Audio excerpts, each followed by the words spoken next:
Good afternoon to all of you with a very warm welcome on your own educative channel. We had discussed about some very important rules regarding active and passive conversion.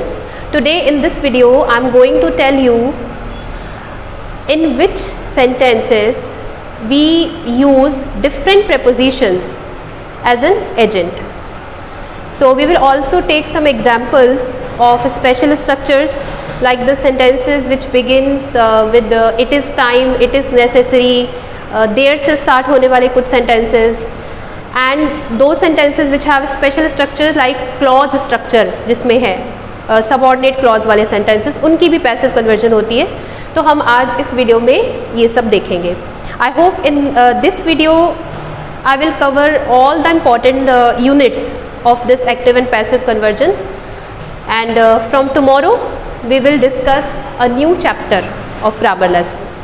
तो आज हम देख लेते हैं कि कौन से ऐसे sentences हैं जहाँ पे हम prepositions different use करते हैं. Instead of using by, we put another preposition in the sentence, in the passive sentence. Actually, this condition applies when the sentence is having phrasal verbs. Now you will be thinking that what is a phrasal verb? So phrasal verb, if I explain, is a verb which have a default preposition with it. Actually जब हम verb में कोई preposition या adverb को add करते हैं तो वो एक new verb बनती है, उसको कहते हैं हम लोग phrasal verb. तो there are many sentences which have phrasal verbs. जब ऐसी condition आएगी, you may find some sentences with different prepositions like look के साथ में into लगा है, laugh के साथ में at लगा हुआ है, look के साथ after लगा हुआ है, तो उनके साथ भी हम by preposition का यूज़ करते हैं. मतलब डबल prepositions का भी यूज़ करेंगे और different prepositions का यूज़ करना भी सीखेंगे. तो चलिए देखते हैं कि कैसे हम इस तरह के sentences को बनाते हैं. Let's proceed. Firstly, I will write some verbs here on the board कि किसके साथ में कौन सी preposition का यूज़ होता है while we are making the conversion into passive voice. Okay?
कुछ ऐसी verbs हैं. I am just giving you the examples of sentences where we are using these verbs. So what another preposition is going to be used in the passive sentence. जैसे आप देखते हैं कि displeased के साथ में with लगता है, please के साथ में with लगता है, satisfied के साथ में with लगता है, worry के साथ में about लगता है, interest के साथ में in लगता है, contain के साथ में in का यूज़ करते हैं, नो के साथ हम टू को प्रेफर करते हैं, अमेज के साथ में एट लगता है, सरप्राइज के साथ भी एट लगता है, शॉक के साथ भी एट लगता है. There are so many verbs like this. आपको ये कहाँ से पता चल पाएगा? जो आपकी यूपी बोर्ड की बुक्स हैं 10th स्टैंडर्ड की, उसमें प्रेपोजिशन वाले चैप्टर्स को अगर आप थॉरली रीड करेंगे तो आपको पता चल जाएगा कि कौन सी वर्ब के साथ में हम कौन सी पर्टिकुलर प्रेपोजिशन को यूज़ कर रहे हैं. ठीक है, तो आप एक बार उसको रीड कर लीजिए अच्छे से. ये जो वर्ब्स दी हुई हैं और उनके साथ ये जो डिफरेंट प्रेपोजिशंस दी गई हैं, अब मैं आपको एक एक सेंटेंस में बताऊंगी कि कैसे प्रेपोजिशन बाई की जगह पे हम दूसरी प्रेपोजिशन को यूज़ करके सेंटेंस को बनाते हैं. सपोज आपका डिस्प्लीज वर्ब है, उसके साथ में प्रेपोजिशन विद का यूज़ होता है. सेंटेंस आपका एक एग्जाम्पल ले लेते हैं.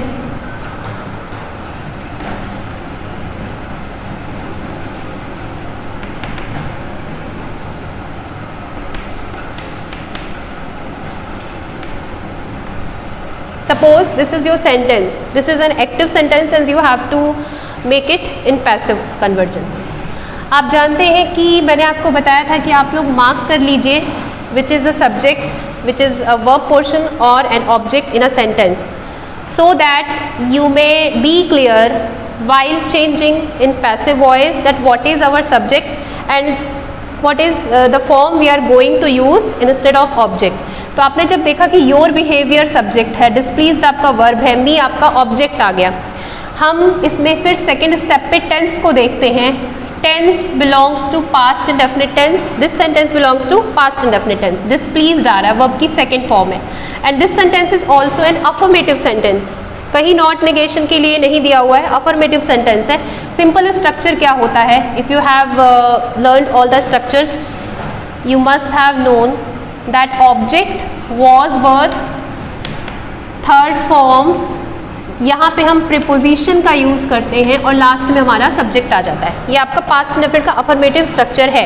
यहाँ पे मैंने प्रीपोजिशन यूज़ किया, बाई यूज़ नहीं किया है, because in most of the sentences we are not going to use the same preposition. Where the verbs are different with different prepositions we are going to use another preposition instead of by. So was were third form preposition subject. Object क्या चीज़ है हमारी इसमें, यहाँ पर मी को जब हम subject की फॉर्म में रखेंगे तो यहाँ पे हो गया आपका आई के साथ वॉज. डिस्प्लीज्ड की थर्ड फॉर्म क्या है, डिस्प्लीज्ड ही हो जाएगी. Now we are going to use at, because displease के साथ में हम क्या यूज़ करते हैं, विद फॉर्म का यूज़ करते हैं. So I was displeased with. Your behaviour as an object आपका पीछे चला जाएगा.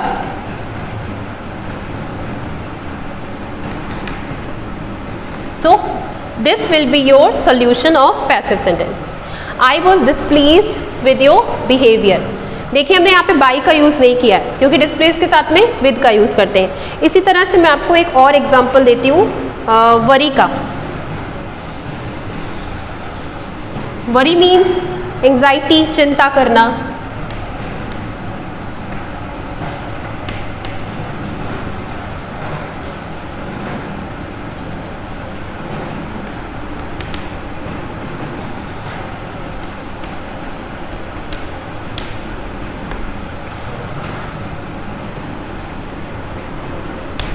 Her behavior worries him.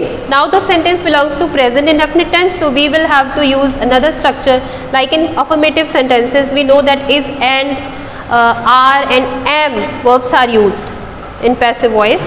तो हम क्या करेंगे, ये रहा हमारा सब्जेक्ट, ये हमारी verb and this is our object. Him को हम आगे ले जाएंगे और इसका रूल आप जानते हैं क्या होगा, is are am V3 preposition, then last में हमको ऑब्जेक्ट सब्जेक्ट लिखना है. तो इस स्ट्रक्चर में हम इसको फिट करेंगे. देखिए हिम को आगे ले आए तो ही, अब इज लगेगा ही के साथ में. देन आपका क्या है, वरीज. वरी की थर्ड फॉर्म क्या हो जाएगी,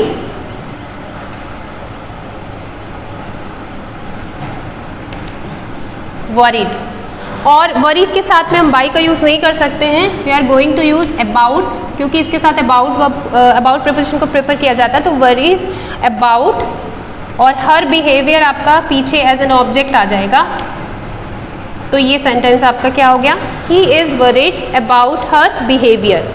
देख रहे हैं आप, टेंस आपका वैसे ही रूल्स चलेंगे. टेंसेस के जो रूल्स मैंने आपको बताए हैं आपको वैसे ही करने हैं कि कहाँ पे पास्ट इंडेफिनिट है और कहाँ पे जो भी टेंसेस के रूल्स आपको लिखवाए गए हैं लेक्चर 1 के वीडियो में. तो आप इस तरह से सेंटेंसेस को बनाएंगे. इसमें बाई की जगह पे आप अदर प्रीपोजिशंस का यूज़ करते हैं. ये आप इसका स्क्रीनशॉट ले लीजिए, आपको पता चल जाएगा कि कौन सी वर्ब के साथ में हम कौन सा पर्टिकुलर प्रीपोजिशन यूज़ कर रहे हैं. इंटरेस्ट के साथ में जैसे इन लगता है. कंटेन का एक एग्जाम्पल आपको बता देते हैं.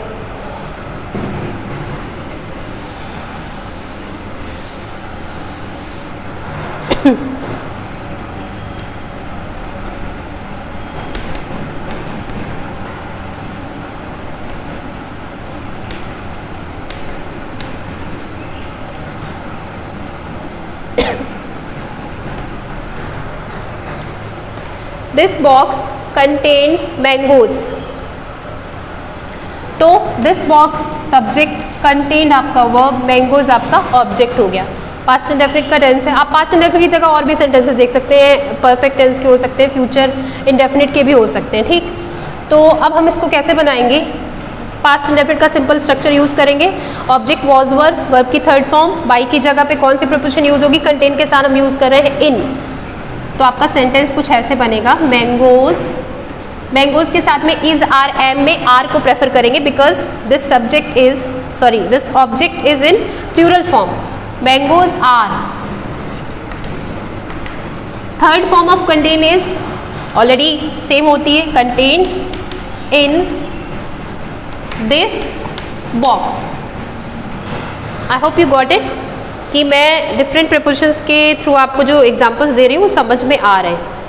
कुछ लोग यहाँ पे कहेंगे मैम दिस का दैट नहीं हो गया, एक्चुअल में ये चीज़ हम डायरेक्ट से इनडायरेक्ट बनाते समय चेंज करते हैं, एडवर्ब्स और जो टाइम बताने वाले वर्ड्स होते हैं उनके लिए। एक्टिव पैसिव में आप ऐसा कुछ नहीं करते हो। तो आपने देखा कि ये सेंटेंसेस हैं, इनके साथ बाई ना यूज़ होकर इसकी जो पर्टिकुलर प्रीपोजिशन है वो यूज़ की गई है, और टेंसेस के रूल्स आपको सेम फॉलो करने हैं वैसे ही। अब जैसे नो का एक एग्जाम्पल ले लेते हैं।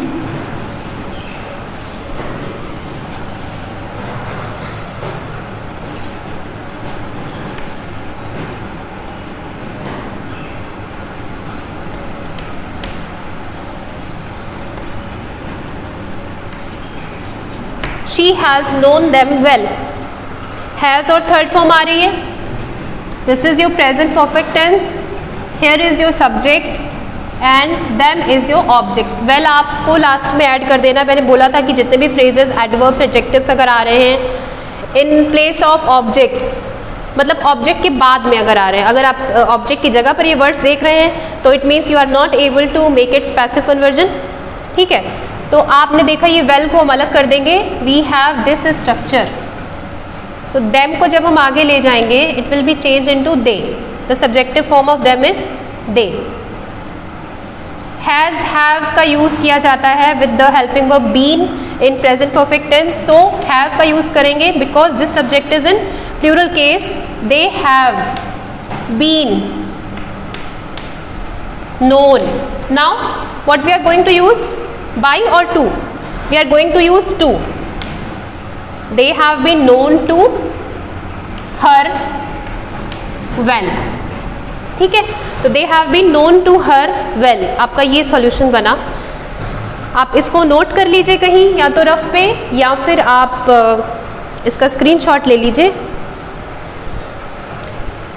अच्छा, इसके बाद हम नेक्स्ट देखेंगे कि कुछ ऐसे सेंटेंसेस हैं जिसमें डबल प्रपोजिशंस भी यूज़ की जा सकती हैं। जैसे अगर बाय डिफ़ॉल्ट किसी वर्ब में ऑलरेडी एक प्रपोजिशन दी हुई है, जैसे लुक आफ्टर, लाफ एट, तो उन सेंटेंसेस में क्या हम वही प्रपोजिशन का यूज़ करेंगे या फिर हम बाय प्रपोजिशन का यूज़ करेंगे। एक्चुअल में जो वर्ब के साथ में प्रपोजिशन पर्टिकुलर दी रहती है, उसमें बाय डिफ़ॉल्ट दी होती है, उसको वैसे ही रहने देते हैं, we leave it as it is. But by का यूज़ हम उसके साथ में करते हैं, तो वो एग्जाम्पल्स भी कुछ देख लेते हैं।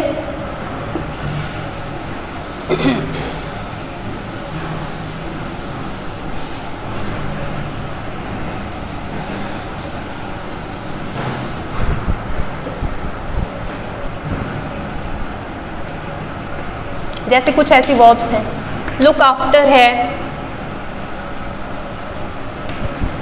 लाफ एट हो गया। इसके मैं आपको दो एग्जांपल दे देती हूँ। इसके साथ में आप मोस्ट प्रोबेबली बाई का यूज़ करते हो, ये डिफ़ॉल्टली इसके साथ लगा हुआ है। सेंटेंस देख लेते हैं, जैसे मॉक एट भी हो सकता है, उसके साथ भी हम बाई लगाएंगे। जिसमें लगा हुआ है पहले से ही प्रीपोजिशन, उसके साथ आपको बाई का यूज़ करना है। तो देखिए,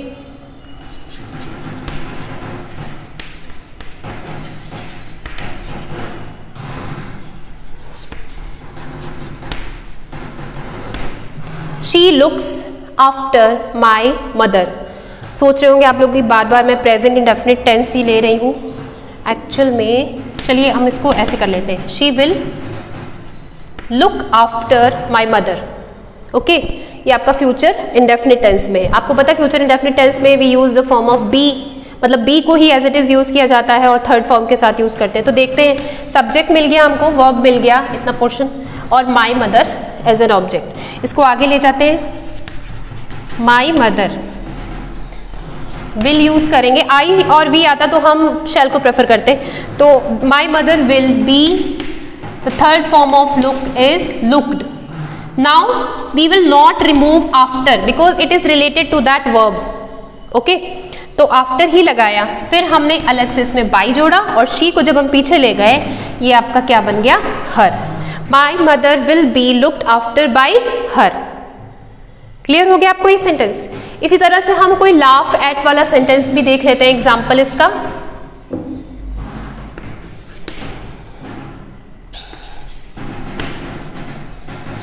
शी लाफ्स एट अस. इसको कैसे चेंज करेंगे, अस को आगे ले गए we, preposition sorry helping verb कौन सा यूज करेंगे, प्रेजेंट इंडेफिनिट टेंस का चला, तो वी के साथ में are. We are laughed at by, she का objective case her, so we are laughed at by her. तो इस तरह के आपने सेंटेंसेस देखे where we are going to use double prepositions in the sentence of passive conversion. अब हम क्या देखेंगे आगे, there are some sentences which have different and special structure, like I will have to write some sentences here.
Just look at the board.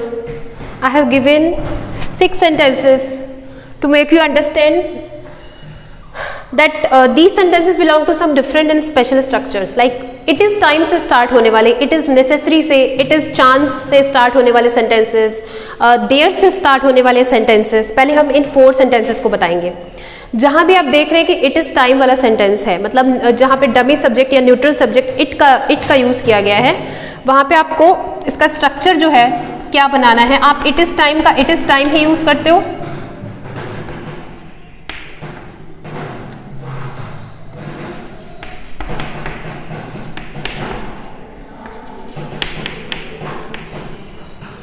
ये structure हम follow करेंगे इस तरह के सेंटेंसेस के पैसिव को बनाने में. आपको ध्यान एक चीज़ यहाँ पे देना होगा कि अगर इट इज़ टाइम के साथ में जैसे इन्फिनेटिव आता है, मोस्ट ऑफ द टाइम हम इन्फिनेटिव को देखते हैं और उसके बाद में आपका ऑब्जेक्ट दिया होता है.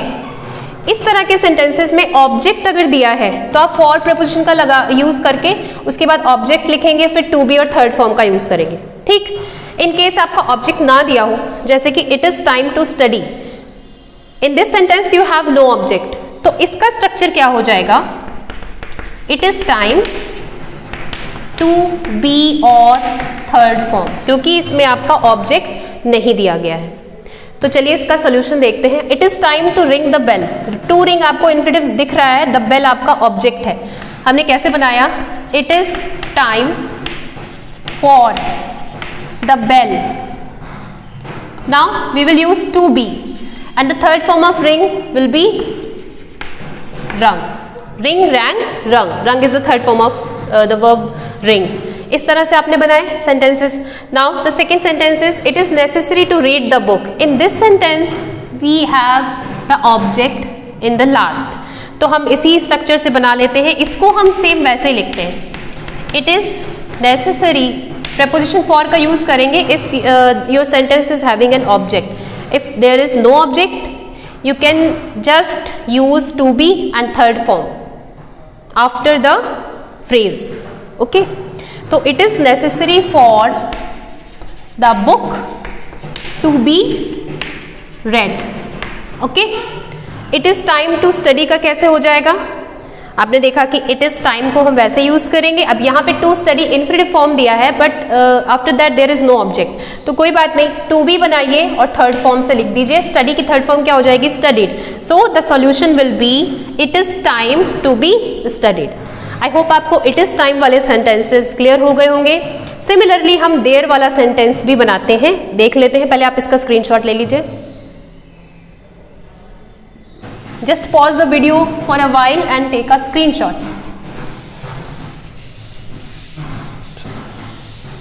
Okay, अब देयर का जो सेंटेंस है वो भी देख लेते हैं. There is no money to buy.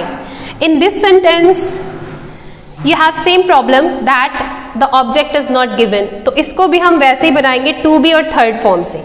Infinitive के बाद अगर ऑब्जेक्ट नहीं दिया गया है तो आपको बस टू बी और थर्ड फॉर्म में चेंज कर देना, बाकी फ्रेज आपको एज इट इज ही लिख देना है. तो क्या सॉल्यूशन बनेगा इसका?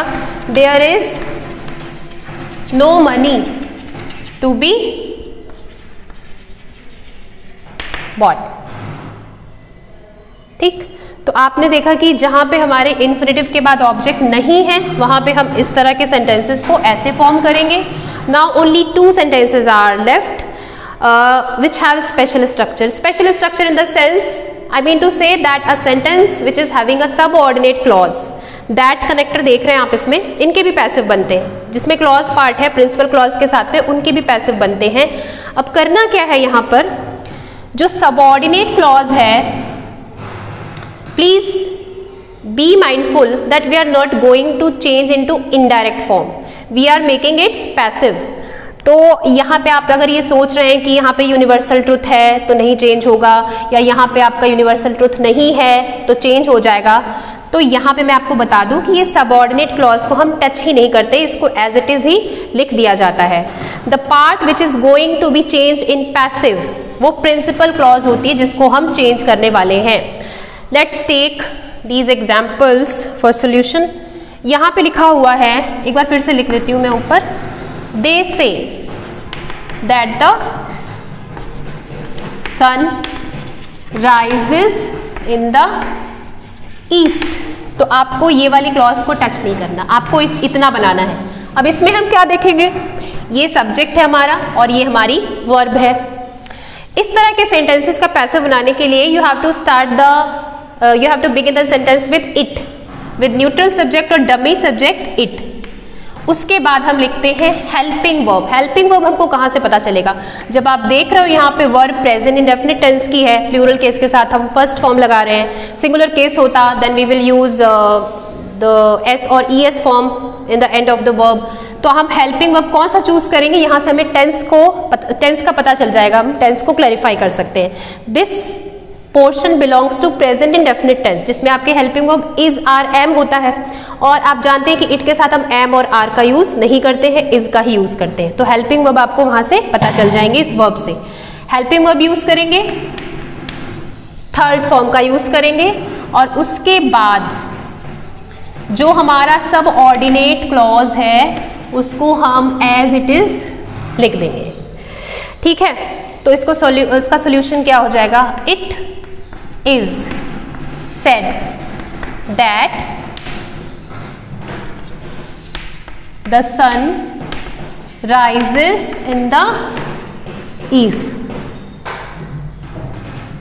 ठीक, सपोज यहाँ पे आपका said हो जाता, मैं आपको एग्जांपल दे रही हूँ, said हो जाता तो पास्ट इंडेफिनिट टेंस हो जाता, फिर आपके यहाँ पे हेल्पिंग वर्ब चेंज हो जाती, क्योंकि पास्ट इंडेफिनिट टेंस में आप हेल्पिंग वर्ब was वर लगाते हो और इट के साथ में was लगता. ठीक है, अगर आप सोचिए कि अगर दे के साथ में यहाँ पे विल से होता,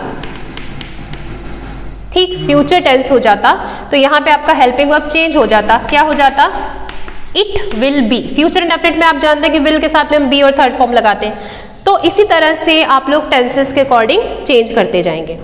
समझ में आ गया आपको? इस सेंटेंस को हम एक और तरीके से भी बना सकते हैं, वो थोड़ा सा डिफरेंट स्ट्रक्चर है।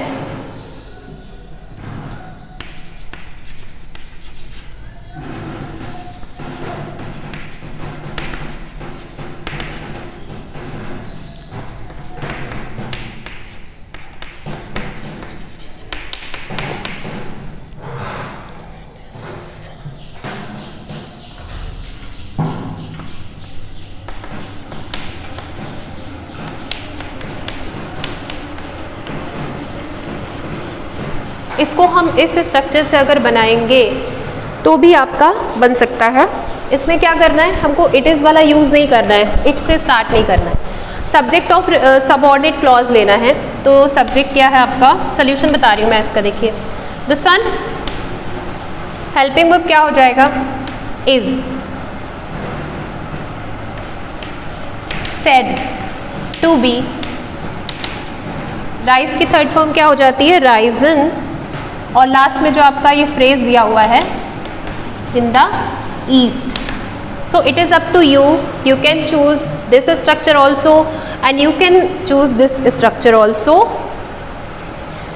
विच so ever structure is easy to understand, you can choose that structure. तो आप इसको ऐसे भी बना लीजिएगा तो भी गलत नहीं होगा, मगर आपको ध्यान देना यहाँ पे हेल्पिंग वर्ब्स जो है वो अकॉर्डिंग टू द वर्ब आएंगे। अगर वो फ्यूचर या पास्ट या प्रेजेंट को बिलोंग कर रही है तो आपको फिर वही हेल्पिंग वर्ब्स लगाने पड़ेंगे। तो देखा आपने कि इस तरह के स्ट्रक्चर्स के भी पैसिव बनते हैं और इस तरह से बनते हैं। अब हम लास्ट सेंटेंस जो दिया हुआ है, we thought that Mohan was safe, इसको भी देख लेते हैं। I am going to remove all these structures now. Structure आपने कॉपी कर लेना है या लिख लीजिएगा कहीं आप। We thought that Mohan was safe,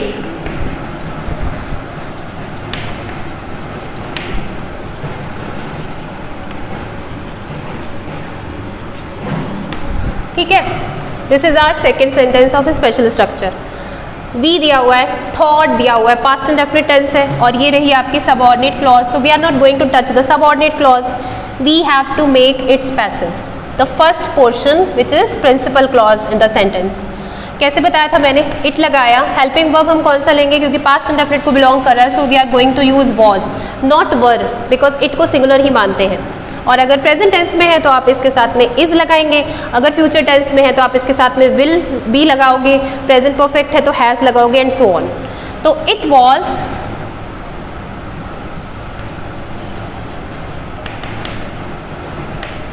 it was thought that Mohan was safe। I have chosen the first structure in which we begin the sentence with it and use the helping verbs of past indefinite tense। ठीक है, फिर हमने third form लगाई और उसके बाद copy कर दिया। इसको मैंने एक और तरीके से भी अभी आपको बताया था।